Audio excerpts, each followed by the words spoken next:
Mainstream advice for retirement planning is leaving you exposed to three huge risks that will force you to run out of money before you pass away or live a lifestyle on a lot less than you were expecting, and no one wants to cut lifestyle when they retire. Now, in this video today, I'm going to walk you through exactly what these are.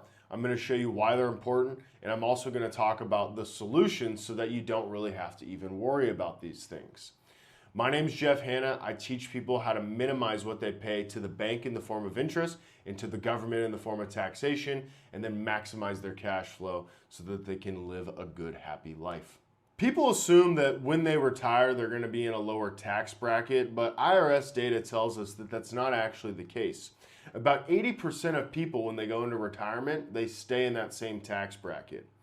Now, the tax landscape is changing. There is two big indicators that tell us that taxes are more than likely going to go up in the future. Meaning this can cause a rude awakening for you, your family, and your retirement. Now, let's just start with some facts. The government currently has about $36 trillion in debt. If we look in the chart here, in 2023, the current national debt was $33.6 trillion. And we ran a $1.7 trillion deficit. We're living in the middle of a debt crisis, and it doesn't look like it's going to slow down anytime soon. Now, we have so much debt that we now spend more on interest than we do on Medicare and defense. And just to put the number, because $33 trillion, $36 trillion, that's a really hard number to actually conceptualize. 1 trillion equals in seconds, this is in seconds, 1 trillion equals 31,709 years. 36 trillion equals 1.2 million years. So that just kind of helps visualize how much money $36 trillion actually is. Now, worse than our debt is unfunded liabilities. If we look at the chart again, we have 75 trillion in just Social Security and Medicare unfunded obligations, entitlement programs. Now, if we look at usdebtclock.org, usdebtclock.org shows us that we currently have over $225 trillion in unfunded liabilities. These are things like Social Security, Medicare, again, government pensions, and any promise a politician makes. And that number is not going down anytime soon. And what's definitely not going to happen is they're definitely not going to decrease Social Security payouts to people, because that would be political suicide. Now, David Walker, former Comptroller General of the United States, he said, to be made whole on these promises, we would need the entire amount, let's just call it 200 trillion in this example, sitting inside of a bank account, earning treasury rates in order to be made whole on these promises. Now, since 1913, when the government ratified the 16th Amendment and gave them the power to levy the federal income tax, government spending has gone from 2.5% of the economy to 23% of the economy, and mandatory spending has gone from 3% to 73% of the budget, and it's growing. Now, all this points to restoring fiscal issue in our current financial situation in the country. It is going to require big changes to both spending and tax policy. So before I explain what this could look like on your retirement, I want you to ask yourself 4 simple questions. Do you think taxes are going to go up, stay the same, or go down in the future? That's number 1. Number 2, do you think that politicians that run the government will reduce benefits on Social Security and Medicare? Number 3, do you think how the government spends money right now is going to change in the future? Do you think it's going to decrease in the future? And number 4, how does all of this affect you in your retirement? Mainly, if taxes go up, how will that affect you in your retirement? So automatic enrollment, America's HR departments, financial advisors, they do a great job at getting us to save in 401ks, IRAs, traditional retirement accounts, and all that's great. In 2023, Americans had $7.4 trillion invested in the 401k accounts. Again, the big problem here isn't the fees, it's not the returns, it's nothing like that. It's the taxation on the back end. When you combined all the indicators that show us that taxes are going up in the future, as well as most people are saving in a tax-deferred account, that means that they're at risk of their retirement income, which is mainly going to come from Social Security, 401k, and traditional retirement accounts like that. It leaves them completely exposed to taxes going up in the future. So think about this. Let's just say that taxes doubled in your retirement. You're paying $5,000 a year in taxes. Taxes doubled to $10,000 a year. Well, your expenses just doubled, but your lifestyle didn't change whatsoever. Okay? Now, what this is going to do is it's going to force you to take higher withdrawals from those retirement accounts, which can potentially bump you up into a higher tax bracket, which will force you to run out of money a lot faster. Now, shifting gears to the second biggest risk to your retirement, this is something called sequence of returns risk. And quite literally, this is just the sequence of the returns in the market, or the order of the returns in the market. Unfortunately, it's 100% based on luck. It's all based on when you retire. As Tom Hegna says, all of the rules change once you start pulling money out of a retirement portfolio. Average rate of return no longer matters. And this is because of the sequence of the returns as you pull money from your retirement portfolio.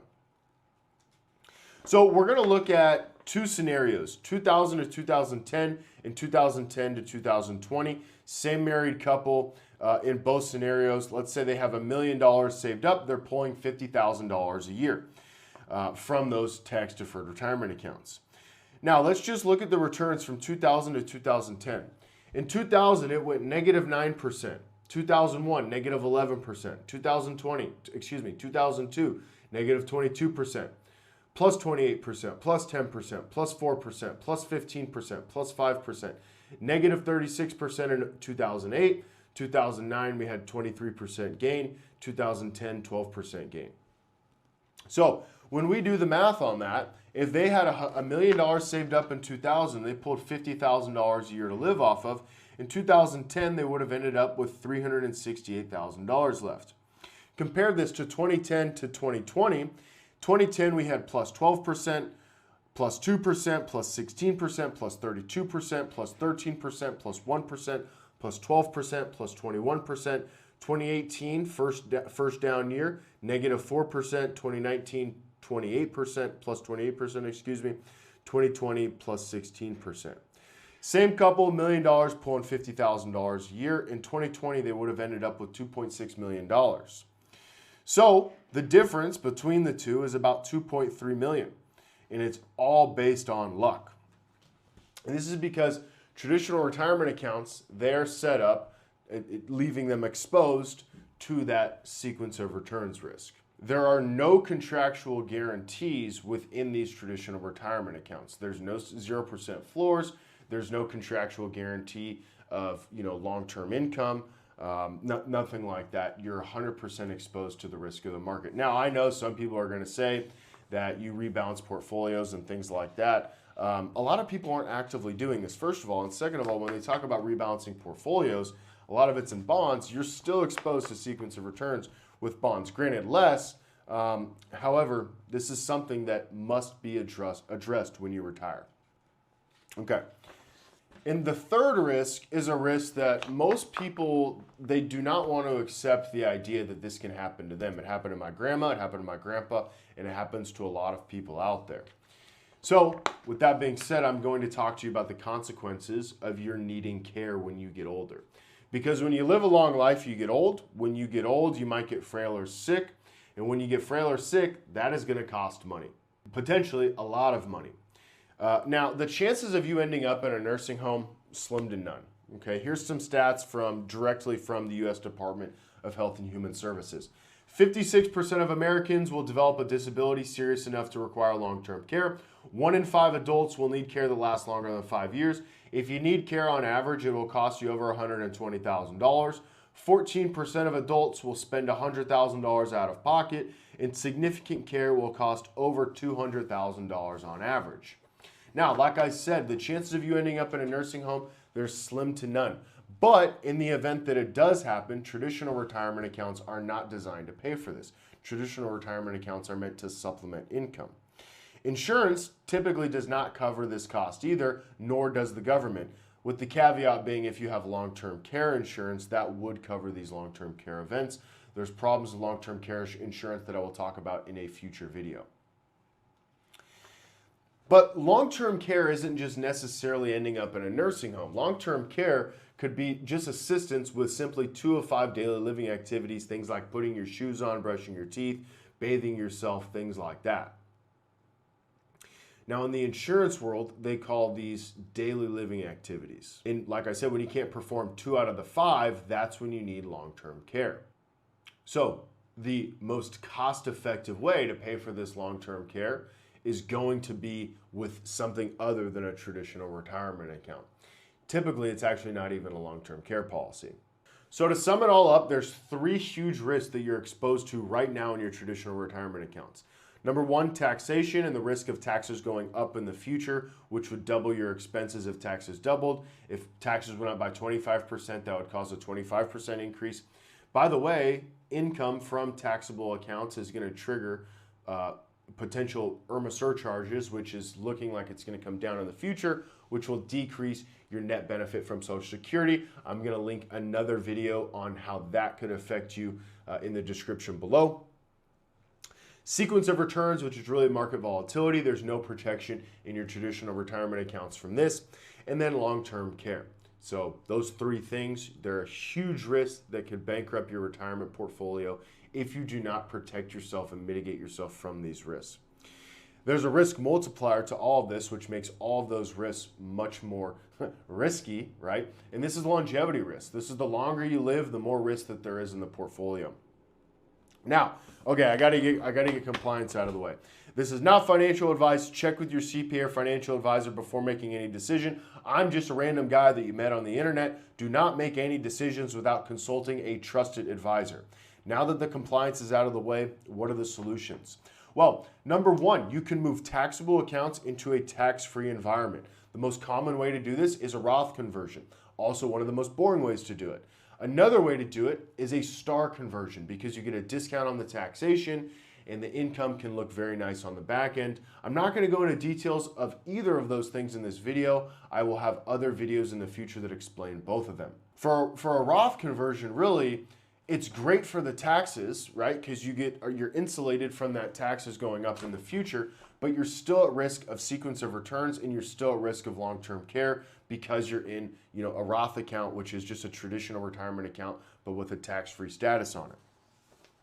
So to mitigate all 3 of these risks, the best thing that you could do is use an insurance-based product, okay? Now, if you hear insurance and you hate me for that, all good, no worries. A lot of people just get turned off by insurance, and that's okay because there's a lot of sleazy insurance agents out there, and I'm not acting like this isn't a reality. However, if we look at what the top executives of the big Fortune 500 companies do, they incorporate insurance products into their retirement portfolios, okay? There's 2 products to consider when considering insurance. This is going to be cash value life insurance, or this is going to be an annuity. What an annuity does is it creates a contractual guarantee for lifetime income. What a cash value life insurance policy does, it allows you to grow your money tax-free, make basically unlimited contributions. It's going to be a private contract in between you and the insurance company. I'm not going to explain all the ins and outs of cash value life insurance in this video. I have another video that explains that. But it also allows you to generate income tax-free. So both of those products, both cash value life insurance and annuities, they can insulate you from all 3 risks. All right, bringing it all together.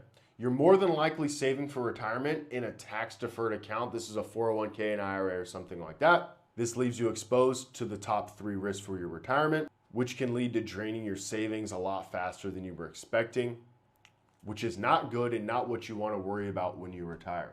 Now, I don't know about you. I am very far away from retirement. I'm in my 20s. I'm 27 years old. I have 40 or 50 years until I actually retire. However, when I do retire, I want to worry about my golf game, my grandkids, and definitely not what's happening in the market. I do not want to have to be worried about that. I want income rolling in, and I really, that's what most people want, is just income rolling in. And the most effective way to do that is by utilizing very strategic financial planning. So if you want any help, if you want more information, if you want a second look at your situation, there's a link below for you to meet with me. Or you could email me at jeff@hannafamilysolutions.com. All my info can be found below in the description. I hope you found this video useful. If you did, share it with a friend. I would really appreciate that. Leave a comment below. I would also really appreciate that. And I will see you next time. Take care. Have a great day. Bye.